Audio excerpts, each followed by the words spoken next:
다음 주면 베드로 후서도 끝납니다.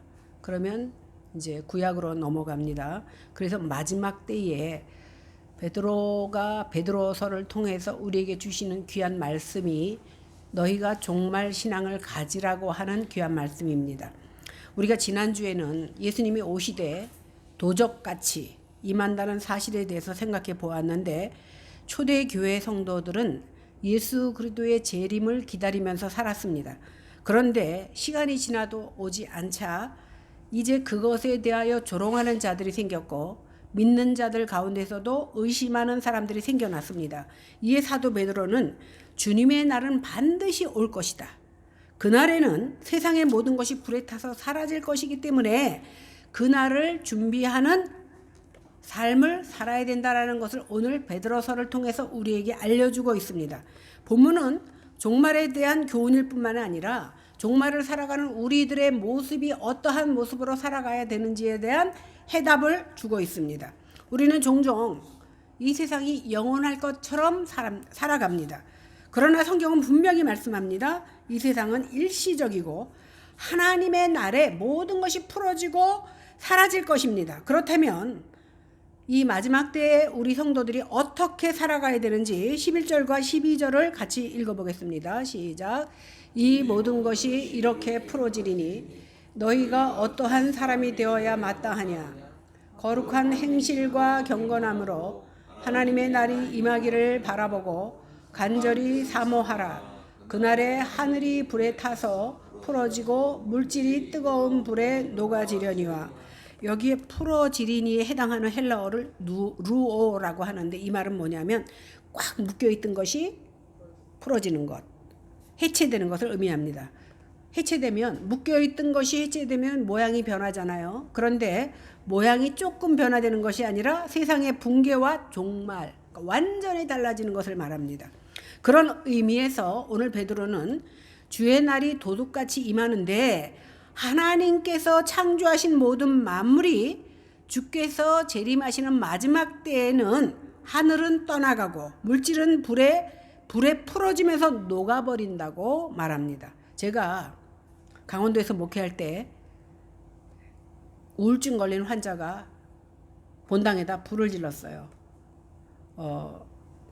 겨울에 쓰는 석유를 뿌리고 주보에다가 불을 붙여서 던져갖고 금방 불이 붙었는데, 교회가 마당이 한 700평 정도 되니까 굉장히 넓은 교회, 큰 교회인데, 그러다 보니까 주차장을, 그때는 뭐 따로 주차장이 없고 마당에 세워놨거든요. 어떤 사람이 새로 뽑은 세피아를 교회 옆에다가 딱 붙여놓고 서울을 간 거예요. 그러니까 그리고 전화번호도 안 적어놨어. 그런데 불이 얼마나 무섭다는 것을 알았냐면 삽시간에 그 본당이 다 타버렸습니다. 그러니까 젊은 청년들이 나와서, 교회 청년들이 호수로 물을 왜냐하면 소방차가 오기 전에 물을 뿌리는데 그 차가 폭발할까봐 거기서 막 뿌리는데 절더러 그 차를 어떻게 해보라 그러더라고요. 근데 가까이 갈 수가 없어. 가까이 갈 수가 없고 여기서부터 저 끝까지 뜨거운 바람이 오는데 굉장히 뜨겁더라고요. 그런데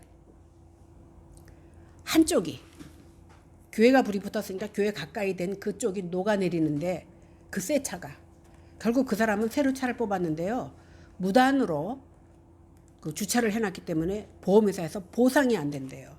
그냥 세피아 새 차가 그냥 녹아지는 거를 제가 봤고, 한쪽이 완전히 녹아지더라고요. 그래서 물도 무섭지만 불도 굉장히 무섭습니다.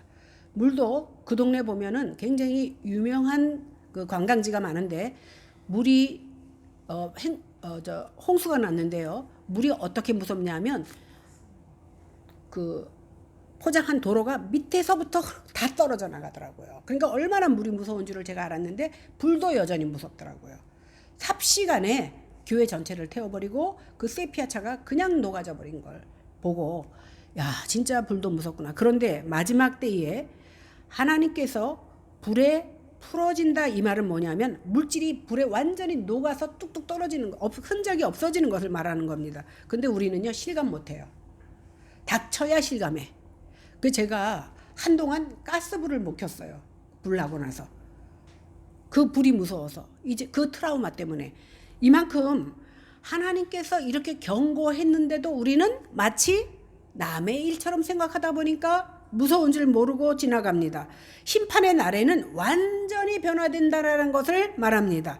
그런데 감사한 것은 뭐냐면 심판의 날에 모든 것이 녹아지고 해체되지만 하나님의 백성은 심판의 날에 오히려 새로운 모습으로 변화되어서 새하늘과 새 땅을 맛보게 된다라는 사실입니다. 이것이 우리에게 소망이기 때문에 우리가 소망을 두고 기도해야 된다라는 겁니다. 그런데 그런 소망이 있다고 해서 우리가 이 땅에서 마음대로 살아도 된다라는 것은 아닙니다.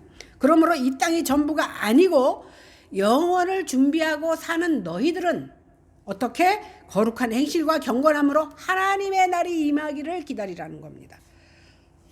제가 지난주에 친구 엄마 돌아가셔서 그 목동 이대병원에 갔다 왔는데요. 굉장히 뜨거웠잖아요. 권사님이 지난주에 저 때문에 기도 많이 하셨죠. 재작년에 하나님께서 죽음에 대한 것을 저에게 꿈으로 보여주시고, 저는 그런 거 안 믿는 사람인데도 그렇게 보여주셔요. 보여주시고 연달아 집안에서 오빠 돌아가시고 고모 돌아가시고 친구 죽고 연달아 죽었어요. 근데 요번에 제가 말씀드렸죠. 3명이 검은 옷을 입고 강단으로 들어오는데 제가 혼자 여기 서 있었는데 아마 교인들이 있었던 것 같아요. 근데 불이 꺼져 있는 거야. 불 좀 켜라 그러는데 이 목소리가 나가질 않아. 근데 권사님이 사탄이 역사한다고 저를 위해서 지난주에 막 통성으로 기도하셨어요. 그러고 나서 장례가 3번 났습니다. 그래서 제가 3번째 우리 친구 엄마 장례식장을 가면서 여기까지구나. 그런 거 안 보고 싶은데 하나님께서 자꾸 보여주시고, 저는 간증을 싫어해요. 김영찬 씨가 아플 거라는 것을 기도하면서 느껴서 제가 남편한테 이거 말하지 마라. 본인이 들으면 기분 나쁘니까. 얼마 있다 병원에 온다고 왔지요. 한고은 씨가 새벽에 기도하는데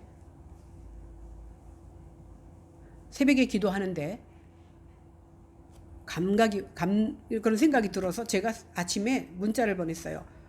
한국에 왔어요? 그랬더니 깜짝 놀라면서 어떻게 하셨어요? 어제 밤중에 왔는데. 그러니까 제가 어떻게 알겠어요. 하나님께서 기도하라고 그런 메시지를 주시는 것 같아요. 그래서 그런 일이 있을 때마다 제가 마음에 느끼는 것은 죽음을 준비하라는 거구나. 그래서 저는 여러분들이 믿을지 안 믿을지 모르지만 오늘이 하나님이 나에게 주신 마지막 날이다. 이렇게 생각하며 살려고 애를 쓰고 기도할 때도 그렇게 생각합니다. 그래서 오늘이 마지막인 사람한테는요. 물론 마지막인 사람은 희망이 없다고 생각하지만 그러나 마지막인 사람은요. 대충 안 살아요. 제가 대충 안 산다는 게 아니라 대충 안 살려고 애를 씁니다. 왜? 오늘이 마지막일 수도 있기 때문에. 그런데 종말의 신앙은 여러분들에게 하나님이 주시는 말씀이 뭐냐면 오늘이 마지막인 것처럼 살아야 돼. 오늘이 마지막인데 하나님을 뒤로 하고 내 마음대로 내 뜻대로 살아갈 수 있느냐는 거예요. 오늘 사도 베드로가 오늘 우리에게 하시는 말씀이 뭐냐? 하루하루를 거룩함과 경건함을 가지고 살으라는 거예요. 어떻게? 오늘이 마지막인 것처럼 이렇게 사모하며 살라고 얘기합니다. 여기서 거룩한 행실과 경건함 그랬는데 거룩한 행실은 여러분 알다시피 거룩은 하기야조인데 이 말은 뭐냐면 세상과 불경스러운 것과의 구별된 것이 바로 거룩입니다. 그리고 경건이라는 것은 뭐냐면 경건함이라는 것도 헬라어로 보면 2가지를 연합해서 한 말씀인데 좋게 예배드리다. 그러니까 뭐예요? 가치 있는 좋은 예배를 드리는 것이 경건함이에요. 내 마음속에 제 친구 중에 자기 하나님 믿는데 여기 13단지 살아요. 그런데 교회 안 나와. 맨날 교회는 안 오고 교외로 가. 남편하고 너무 사이가 좋아서. 그런데 마음속에 하나님을 모시고 산대요. 그리고 제 설교를 듣는 게 아마 위안인 것 같아요. 그거 아닙니다. 하나님을 모신 자는 하나님 앞에 나오지 않고는 견딜 수 없는 마음을 주신 자가 하나님께 사랑받는 자고, 그래서 가치 있는 좋은 예배를 드리는 사람이 바로 거룩한 자인 것입니다. 오늘 요한일서 2장 15절에서 17절에 보니까 이 세상이나 세상에 있는 것들을 사랑하지 말라. 너희가 만약에 세상에 있는 것을 사랑한다면 하나님을 사랑하지 않는다는 증거다. 이렇게까지 말하고 있습니다. 그러면서 세상에 있는 것은 육신의 정욕이나 안목의 정욕이나 이생의 자랑이니 다 아버지에게서 온 것이 아니다. 누구에게서 왔느냐? 사탄에게서 왔다라는 거예요. 제 말이 아니라 성경이 이렇게 말하고 있습니다. 그런데도 우리는 선택적으로 생각하고 선택적으로 받아들여서 내가 이해되는 것은 아멘이고 내가 하기 어려운 것은 그거는 목사님들이나 종교인들이 하는 것이지라고 합리화를 시켜버립니다. 곧 이 모든 것이 다 마귀로부터 왔다라는 겁니다. 세상을 사랑하는 것은. 그러므로 이런 것들은 거룩하지도 않고 경건하지도 않은 거예요.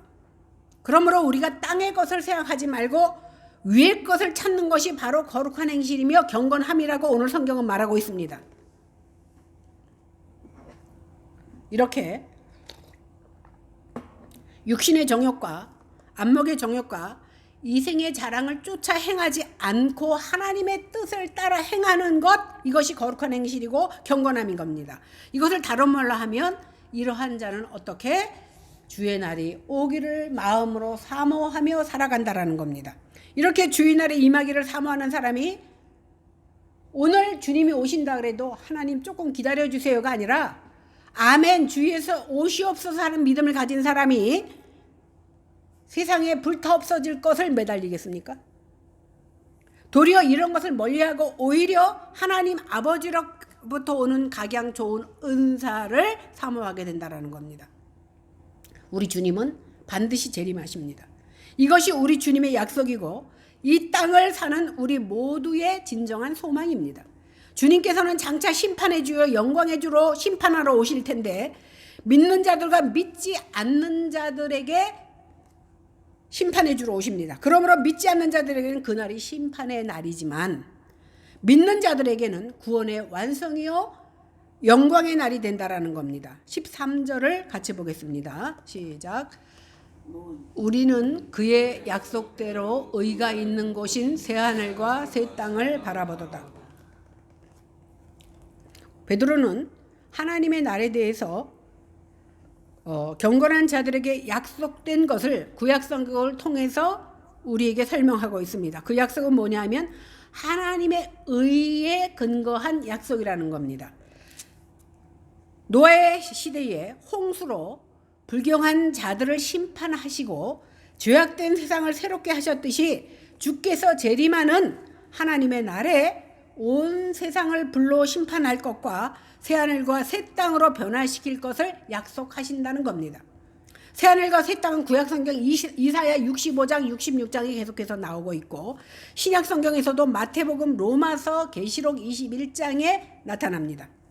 이것은 하늘과 땅이 새롭게 창조되어 새로워지고 완전해짐을 보여주고 있습니다. 따라서 하나님의 날이 죄악된 세상에 대해서 멸망과 재앙의 날이 될 것이지만 그리스도인에게는 세상의 고난 끝 그리고 기쁨의 날이 될 거라는 겁니다. 그러니까 정반대인 거예요. 그러니까 두렵게 맞이해야 되지만 두렵게 준비해야 되지만 경건치 않은 자들에게는 심판의 날이요 경건한 우리에게는 기쁨의 날이요 오히려 세상의 고난과 단절되는 날이라는 것을 우리가 소망해야 될 줄로 믿습니다.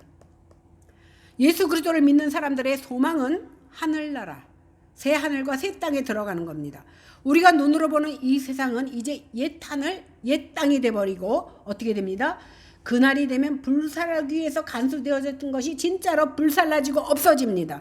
그것을 위해서 지금까지 하나님께서 간수하고 계시다는 겁니다. 그러므로 지금 우리가 보는 하늘과 땅은 곧 옛 하늘과 옛 땅이 되어서 없어질 것이고 새 하늘과 새 하늘 땅은 새 하늘은 영원할 것이라는 겁니다. 그러므로 이 새 하늘과 새 땅에는 의가 없는 자는 들어가지 못합니다. 하나님의 은혜로 그리스도를 믿음으로 의를 덧입은 성도들만 새 하늘과 새 땅을 바라보고 들어갈 수 있다라는 겁니다. 오늘 요한복음 14장 2절에 보니까 주님이 뭐라 그러셨냐면 내가 너희를 위하여 거처를 예배하러 가노니 그랬습니다. 그러니까 예수님이 올라가시면서 거처를 예배한다 그랬으니까 아직까지 예비가 안 됐나 보다. 그래서 준비하러 가나 보다 이렇게 생각하시면 오해입니다. 그 나라는 창세로부터 우리를 위하여 이미 예비되어 있습니다. 하나님께서 모든 만물을 창조하셨을 때에 보이는 이 우주만 창조하시는 것이 아니라 우리가 보지 못하는 그 세상까지도 이미 만드셨고 예비하셨습니다. 그 장소가 어디냐면 천국, 낙원, 오늘 성경에서 말하는 새하늘과 새 땅입니다. 이런 새하늘과 새 땅은 그의 약속대로 의가 있는 곳입니다. 이렇게 말하는 것은 다시 말해서 불의한 자는 들어갈 수 없고 그 땅은 불의는 존재할 수 없는 곳이라는 의미입니다.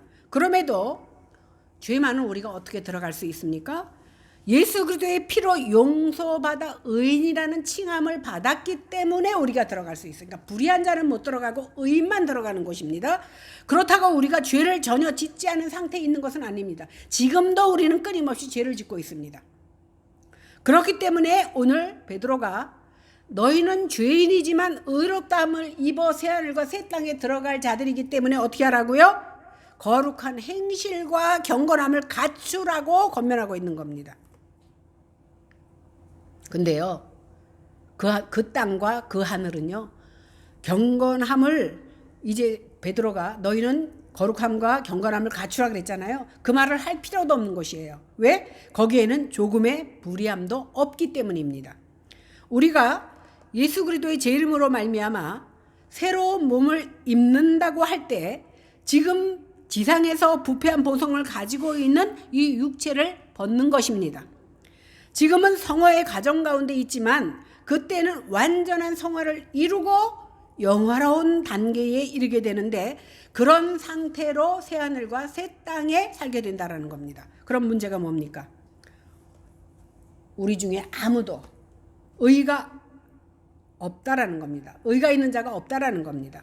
성경은 분명히 말합니다. 로마서 3장 9절에서 12절에 우리는 낫냐? 예수 믿는 우리는 낫냐? 결코 아니다. 유대인이나 헬라인이나 다 죄 아래 있다고 선언합니다. 기록된 바 의인은 없나니 하나도 없대요. 우리 중에 아무도 의인이 없다라는 겁니다. 그렇기 때문에 한 가지로 무익되고 선을 행하는 자가 없나니 하나도 없다. 우리 중에 선을 행하는 자가 하나도 없다라는 겁니다. 의인이 아니기 때문입니다. 그러므로 이 세상의 어떤 인간도 자기의 노력이나 자기의 경건이나 자신이 거룩하게 되어진다라는 그 의지를 가지고 새하늘과 새 땅에 들어가지 못한다라는 겁니다. 이 새하늘과 새 땅은 율법 외에 나타난 하나님의 한 의가 나타나서 그 의를 덧입은 자만이 들어갈 수가 있습니다. 하나님의 은혜로 말미암아 율법 외에 하나님의 한 의가 나타났는데 그것이 뭐냐 하면 예수 그리스도를 믿는 믿음으로 말미암아 모든 자에게 미치는 하나님의 의입니다. 그러니까 그 하나님의 의는 예수 그리스도를 믿을 때 생겨나는 겁니다. 이 의는요, 헬라인, 유대인 차별이 없습니다. 모든 인간은 죄를 범함으로 하나님의 영광에 이르지 못하는데 그러나 그리스도 예수 안에 있는 구속으로 말미암아 하나님의 은혜를 값없이 얻은 자, 이 자가 하나님의 의를 그리스도로 말미암아 얻게 되는 겁니다. 이 세상에 율법의 행위로는 의롭다함을 육체가 하나도 없습니다. 우리가 하나님께서 그 이스라엘 사람들은요, 우리는 십계명을 보통 이제 율법이라고 생각하지만 그 울타리 율법이라 그래도 십계명 안에 부서들이 굉장히 많습니다. 그런데 그 작은 것 하나도 우리는 못 지키면서 살아가는 것이 우리 인생입니다. 그래서 못 지키는 자는 지옥이에요. 그러니까 율법의 요구는 뭐냐면 100% 지키라는 거예요. 근데 우리는 0.0001%도 못 지키니까 우리는 지옥행에 마땅합니다. 이런 우리 인생에게 하나님께서는 율법 외에 한 의를 허락하셨는데 그것이 바로 예수 그리스도를 믿음으로 말미암아 얻어지는 의입니다. 그러니까 우리가 의로워서가 아니라 우리가 죄인이 아니어서가 아니라 우리는 의롭지 않지만 의롭다고 칭해 주셨고 우리는 죄인이지만 용서받은 죄인이 되는 겁니다. 다시 말해서 우리가 큰 죄를 졌지만 용서함을 받으면 해방되는 것과 똑같습니다. 이렇게 하나님의 의를 덧입은 자만이 하나님의 심판에서 제외된다라는 겁니다. 이런 자들만이 새하늘과 새 땅에 들어갑니다. 이처럼 예수 그리스도의 구속으로 말미암는 하나님의 의를 덧입은 자들만 새하늘과 새 땅에 들어갈 수 있는데 고린도후서 5장 17절에 보니까 그리스도 안에 있으면 누구든지 새로운 피조물이라 이전 것은 지나갔으니 보라 새 것이 되었다고 말했습니다.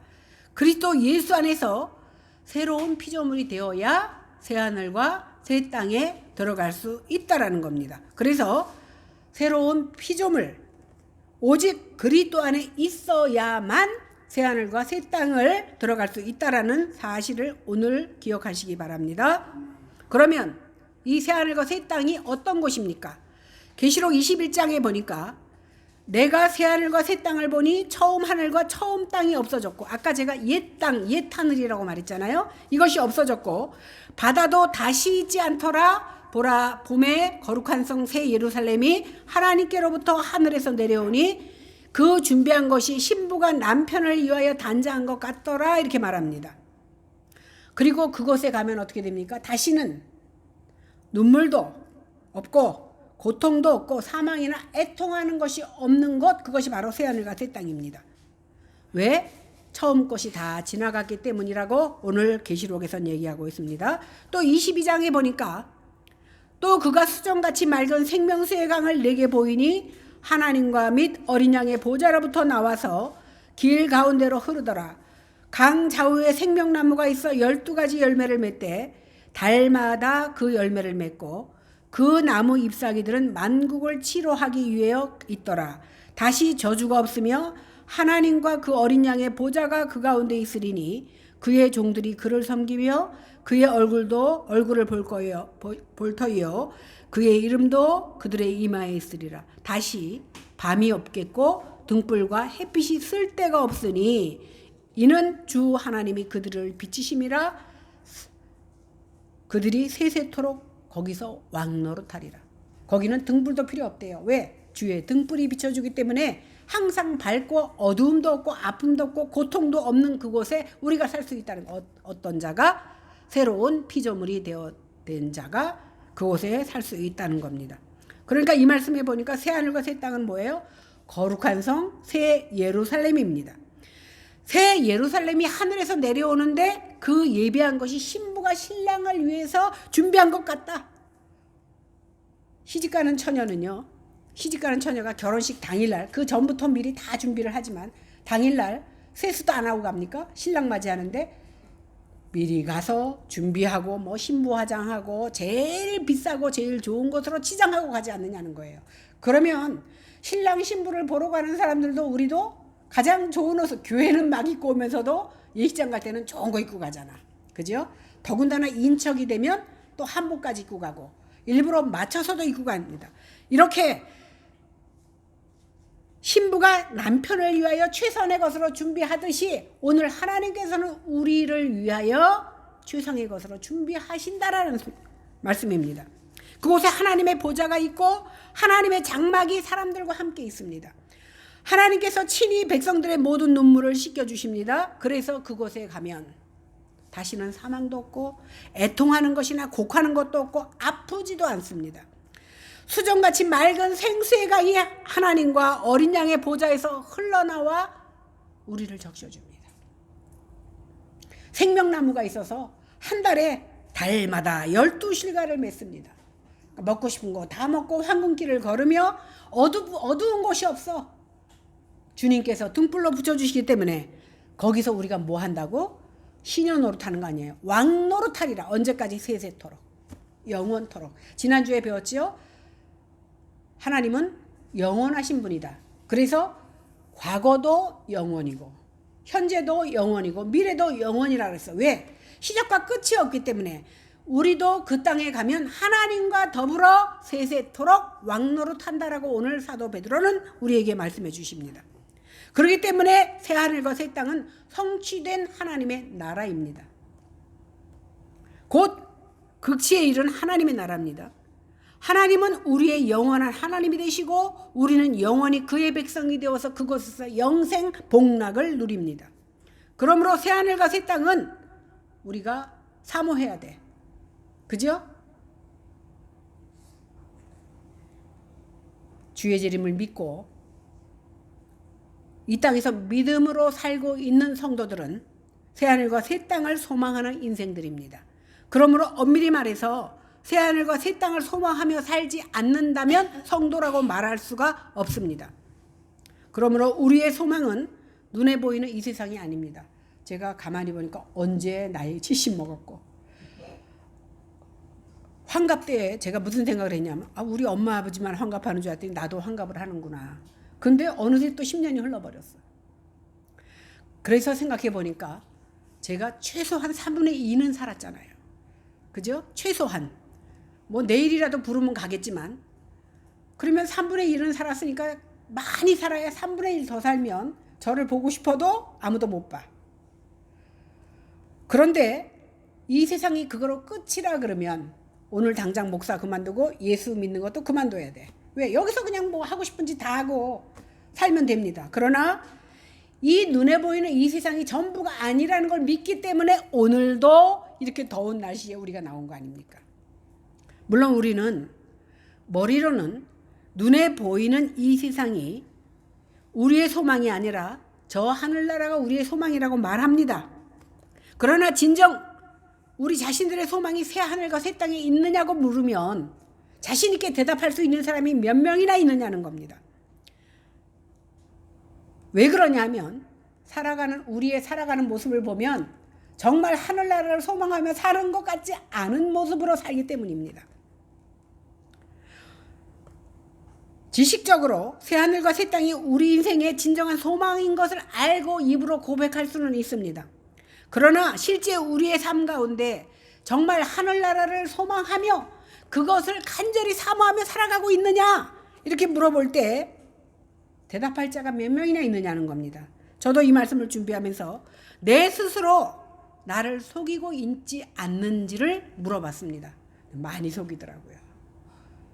입으로는 하늘나라를 향해서 가고 있고 그 나라 때문에 모든 것을 죽이며 살아간다고 말은 하고 있지만 사실은 이 땅에 마음을 두고 살아가고 있다라는 것을 발견했을 때 여지껏 한 모든 입술의 고백은 거짓이라는 것을 제 스스로 알았다라는 거예요. 그러므로 우리는 우리 자신들을 진지하게 돌아봐야 됩니다. 말로, 머리로 아는 것이 아니라 우리 삶 가운데서 곧 우리의 행위로서 정말 내 심장으로 정말 하나님밖에 없습니다. 나는 저 천국만을 사모하며 삽니다라고 고백할 수 있는 자들이 되어야 된다라는 거예요. 요한계시록 22장 20절에 보니까 요한은 주님께서 내가 진실로 속히 오리라 그러자 바로 아멘 주 예수여 오시옵소서 이렇게 고백합니다. 이러한 고백이 우리에게도 있어야 돼. 그러면 봐요. 가끔 이제 저하고 가까이 사는 사람이 뭐라 하냐면 아니 믿는 사람들은 죽으면 천국 간다고 좋아해야 되는데 왜 죽음을 그렇게 무서워하느냐. 그런 말을 할 때 맞아요. 우리가 이 목숨이 다 돼야 천국 갑니다. 그죠? 물론 우리가 살아서 예수님이 오시면 그때는 산채로 올라가지만 죽은 자가 먼저 올라가고 그 다음 살면서 믿는 자가 올라가지만 만약에 병이 들었어. 그러면 기뻐해야 되잖아. 예수님 만날 날이 가까워졌네. 근데 어떻게 돼? 다 근심하고 머리 싸매고 눕지 않느냐는 거예요.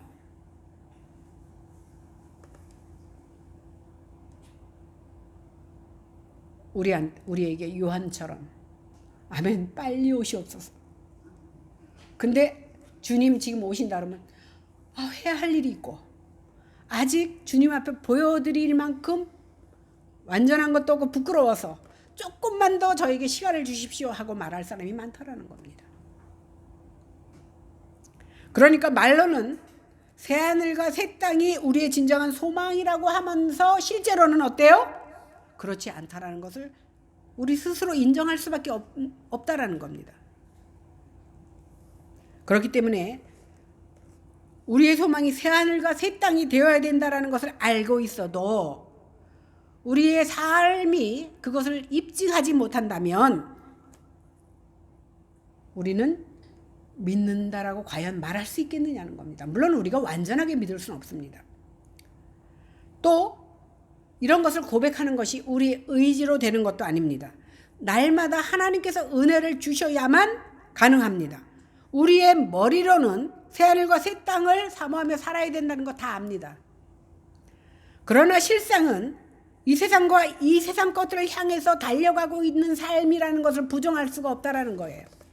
그러므로 우리는 끊임없이 하나님의 은혜를 사모해야 됩니다. 이를 위해서 우리는 힘써 하나님의 말씀을 배우고 쉼없이 기도하고 늘 진리의 성령님이 우리 가운데 오셔서 우리를 인도해 주시기를 기도해야 된다라는 겁니다. 우리의 진정한 소망이 새 하늘과 새 땅인 것을 알게 하여 주실 것입니다. 그럴 때 우리가요, 참 저는 그 마음에 그 유혹이 생길 때, 오늘 한 번은 저주자. 물론 이제 모르고 짓는 죄는 굉장히 많지만 알면서도 그런 유혹을 받을 때 제일 중요한 것은 뭐냐면 한 번을 허용하지 말아야 돼요. 한 번만 하고 하는 것이 사탄의 괴계입니다. 그래서 우리가 우리의 실제의 삶 가운데 우리 주님의 재림을 사모하며 새 하늘과 새 땅을 소망하며 이 땅에서 거룩한 나그네처럼 살아가기 위해서는 어떻게 해야 됩니까? 끊임없이 하나님의 은혜를 사모하며 그것을 놓치지 아니하려고 발버둥치는 모습으로 살아야 우리가 이겨나갈 수 있어서 거룩함과 경건한 행실로 삶을 드릴 수 있게 된다라는 겁니다. 이 시간 성령 하나님께서 우리에게 은혜를 주셔서 우리의 소망이 이 세상이 아니라 새 하늘과 새 땅이기를 원합니다. 그래서 우리도 사도 요한처럼 주님이 오신다고 하셨을 때 바로 아멘 주 예수의 오시옵소서 마라나타 이렇게 고백하는 고백이 우리의 고백이 되어서 다시 주님께서 오실 때에 우리의 삶 가운데 우리의 인내를 믿음의 선한 싸움을 이렇게 싸웠습니다라고 주님 앞에 고백할 수 있는 저와 여러분들이 다 되어지기를 주님의 이름으로 간절히 축원합니다. 기도하겠습니다. 하나님 감사합니다. 저희들의 삶의 모습은 오늘 베드로가 우리에게 주신 말씀과 정반대입니다. 우리가 입술로는 주의 나라와 주의 땅을 사모하며 산다고 말하고 있지만 저 천국을 소망하며 산다고 말하고 있지만 주여 이 땅이 좁사오니 조금만 더 저에게 기회를 주시옵소서 말하고 있지 않느냐는 겁니다. 그래서 주께서 우리에게 허락하신 모든 것들이 주님의 것인지도 모르고 내 것인 줄로 알고 내 마음대로 누리며 살아가고 있지 않느냐는 겁니다. 하나님 이 한 시간 저희들의 믿음 없음을 용서하시고 믿음을 더해 주시는 귀한 시간 되게 하여 주시옵소서. 감사드리며 예수님 이름으로 기도했습니다. 아멘. 630장입니다.